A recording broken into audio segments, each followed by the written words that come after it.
welcome to the table. I'm your host, Teen Wolf, and today we are going to be talking about the top 10 best cards in Lost Caverns of Ixalan for Commander, and basically every format except for a few slight exceptions, but we'll get into that later.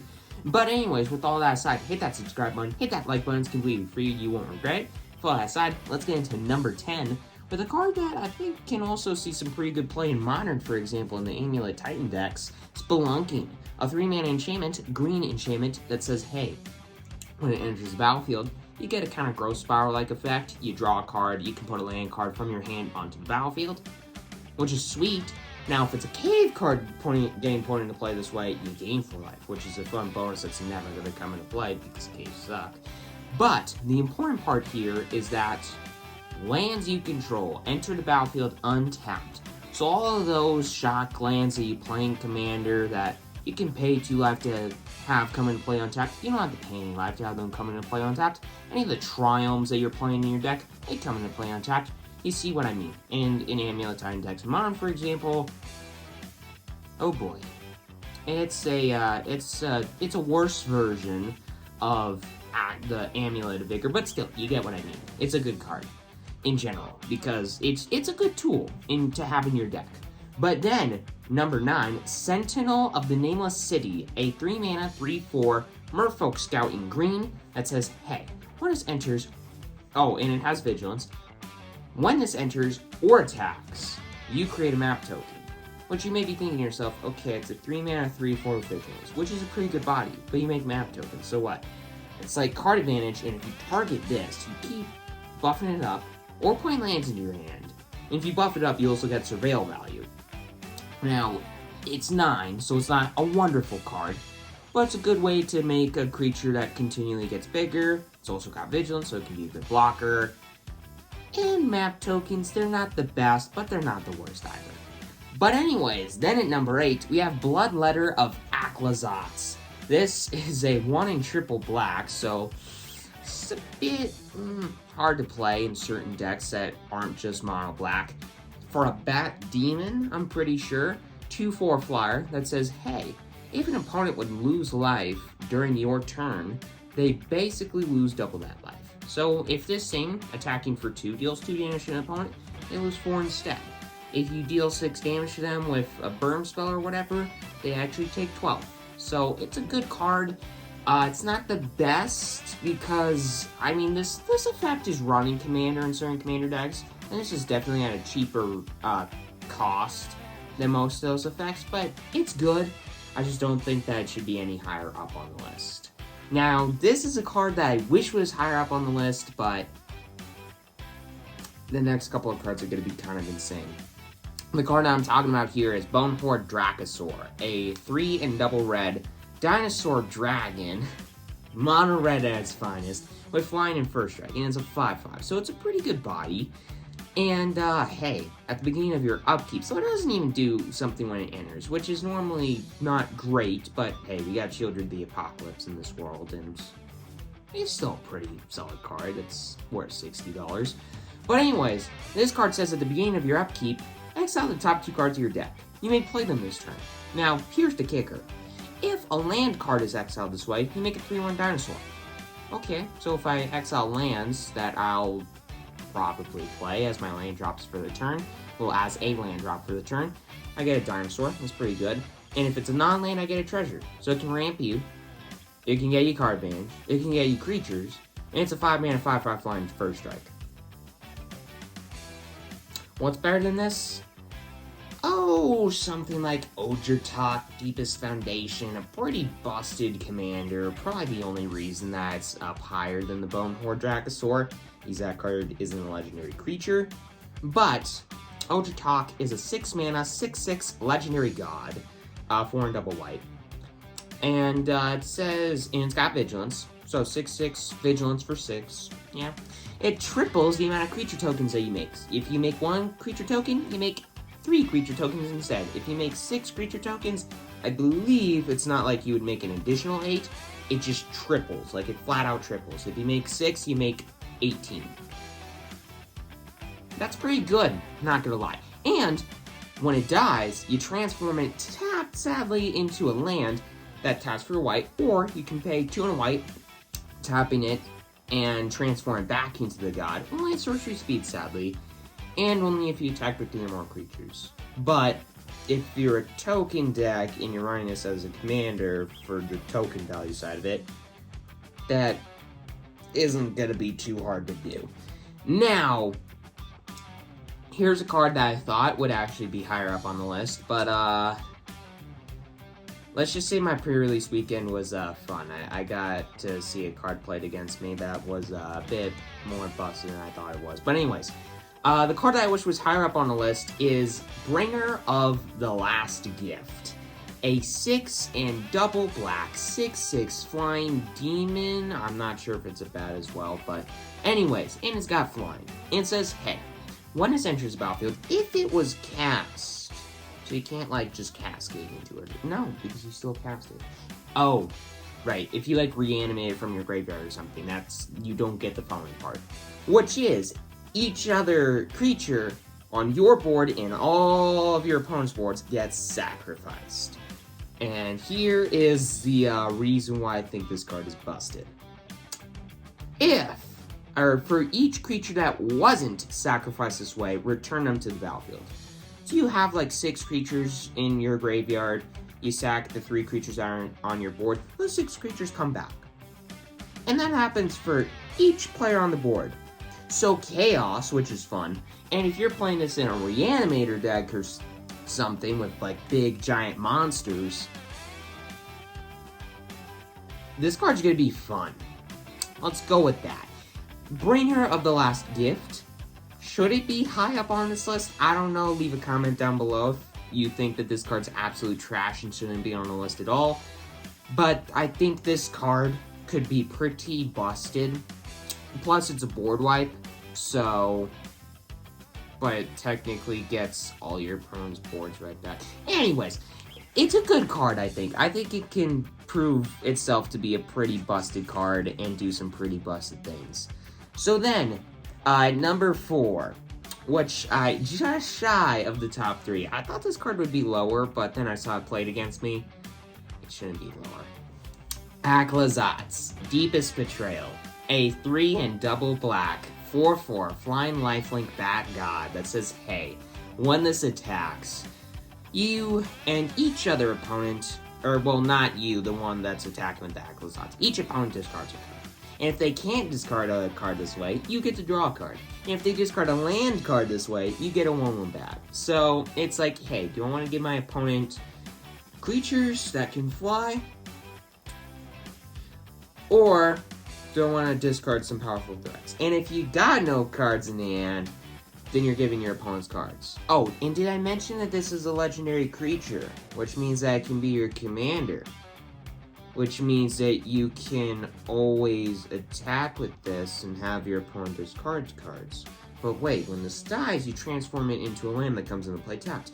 Wait, that land says for 2 and a black you can tap it and transform it back into the god, only if a player has 1 or fewer cards in hand. But if the opponents are always discarding cards when this card attacks, then that should be easy to do. And you can keep attacking with it, draw more cards, or get more creatures, or just get more powerful cards out of your opponent's hand. And it's also got lifelink, so you're gonna gain life, and it makes it... Yeah, this card's fun. This card's fun. So anyways, then number 3. Top 3. If you didn't think Alasas was powerful, you're in for a show. Watley, Poet of Unity. A 1 and double green, I think, or 2 and a green, 2/3 human bard god, or just human bard something, I don't know. She used to be a planeswalker, now she's not, and she's a legendary creature, so she can be your commander. Anyways, when this enters, you search for a basic, put it in your hand, revealed, and then shuffle. So you got your land draw. Okay, what's so special about it? Well, for 3 and 2 hybrid mana of either red or white, so 5 mana total, you exile her and then transform her into her other side. Her saga side. Roar of the Fifth People. So when this enters, or at the beginning, or after your draw step, sorry, you put a lore counter on it. So the first chapter says, hey, Play 2 3/3 dinosaur creature tokens. That doesn't seem that bad. The second chapter says, creatures you control, tap for either a red, green, or white mana. So everything's a triumph now. Okay. The third chapter says, search your library for any dinosaur you want, put it into your hand, and then shuffle. Now, what are some good dinosaurs in Naya? Dish off. That's a Naya dinosaur that you can play. What else? Most dinosaurs ever. Like Atali, for example. Both of the Atalis, actually. Though even the one from March of the Machine. And the last chapter says, hey, creatures you control, no, dinosaurs you control, I think, get double strike and trample until the end of turn. And oh, by the way, this is a legendary creature, so it can be your commander. So, you just transform it, and you play dinosaurs, and you get dinosaurs from the saga. You search for a dinosaur with the saga, you get perfect mana fixing from the saga, and then you get a game-ending effect that gives all your stuff double strike and trample. And oh, by the way, they're dinosaurs, so yeah, that's gonna be so hard to kill your opponent with a bunch of double strike and trample dinosaurs. This card's busted. This card is good. And you may be thinking to yourself, I mean, yeah, I get that it's only good in like a dinosaur tribal commander deck, but you may be thinking to yourself, what's better than this? Unstable Glyph Bridge. This card. It's a 3 and double white artifact that has the ability, well, it's not really an ability, it's a triggered ability. When this enters the battlefield, for each player, you choose one creature that player controls, including you, with power 2 or less. Now, each creature not chosen this way gets destroyed. So it's a board wipe for 5 mana. That doesn't seem too bad, right? Well, it's got craft with an artifact for 3 and double white. So, you can exile an artifact that's either on your board or in your graveyard, in addition to paying 5 mana and exiling this, and you transform it into Sand Swirl Wanderer. It's a 5/3 flyer.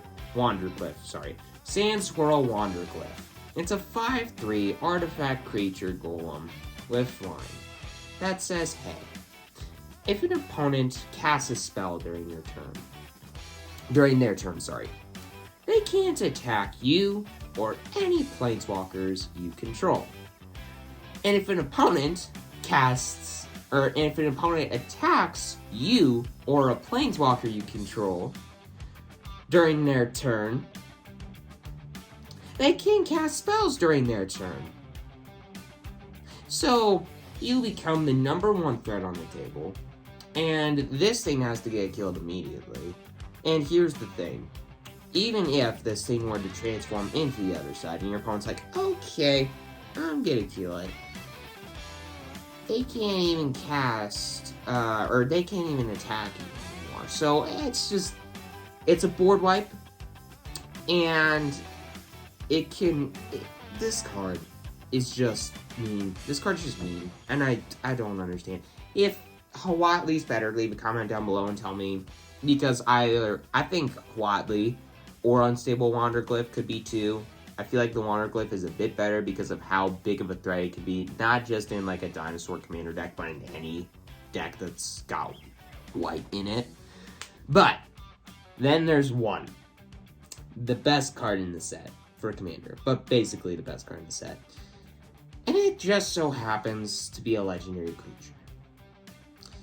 One of the best legendary creatures in green ever printed. Ghalta Stampede Tyrant. I know when the set originally came out, I said, this card sucks. Well, that's not until I saw what it could do to a battlefield. Now, you may be thinking to yourself, what does this card do? Well, for 5 and triple green, it's a dinosaur, legendary dinosaur. That's a 12/12 with trample. That's fine stats. And it says when it enters the battlefield, you can put any amount of creature cards from your hand onto the battlefield for free. for free. For freaking free. In green. What does green have? Bunch of big, giant, dumb, idiot creatures. So if you're a Timmy, this is the Timmiest deck of Timmy decks to ever exist in the history of Timmy world.